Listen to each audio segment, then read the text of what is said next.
Morning everybody, সবাই কেমন আছেন? আশা করি সবাই ভালো আছেন, আমরাও ভালো আছি।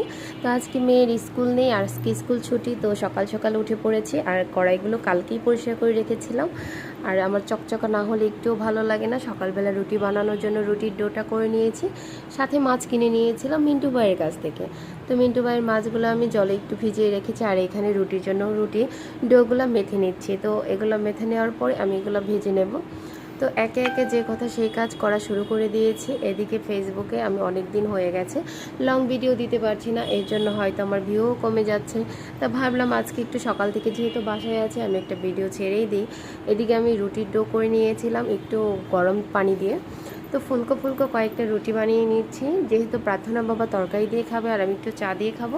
এই জন্য আমার জন্য আমি 1 কাপ পরিমাণে চা বানাবো। আর এখানে এই যে রুটিগুলো ভেজে নিচ্ছি। তো রুটিগুলো দেখতে কেমন লাগছে অবশ্যই কমেন্টসে জানাবে। আর আমার ভিডিওগুলো যে আপনাদের কাছে ভালো লাগলে কিন্তু অবশ্যই একটা লাইক কমেন্ট শেয়ার দিয়ে ডান পাশে থাকবেন। তো সকাল থেকে যখন আমি কাজ করতেছিলাম তখন মেয়ে আর প্রার্থনা বাবা ঘুমিয়েছিল।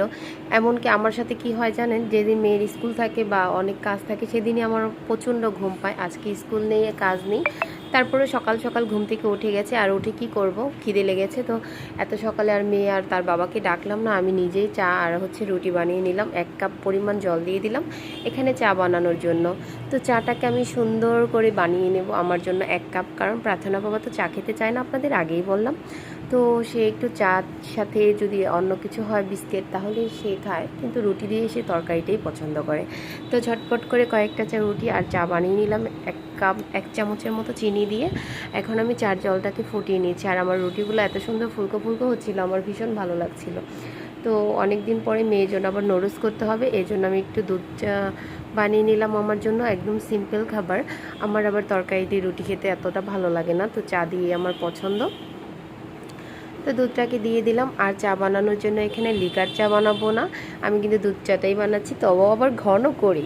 কার কার পছন্দ বলুন তো। এই যে এই টিটা, এটা হচ্ছে বক্সটা আমি পেয়েছিলাম চার যে প্যাকেট আছে ওই প্যাকেটের সাথে।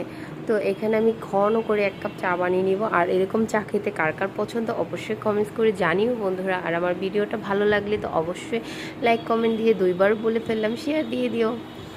তো আজকে এই পর্যন্তই ছিল। আবার নেক্সট ব্লগে আপনাদের সাথে দেখা হচ্ছে, কথা হচ্ছে। সবাই সাথে থাকবেন, পাশে থাকবেন। চা খেতে চলে যাচ্ছি, চা খাওয়ার টাইম চলে যাচ্ছে, অনেক বেশি হয়ে গেছে। চাটা রেডি।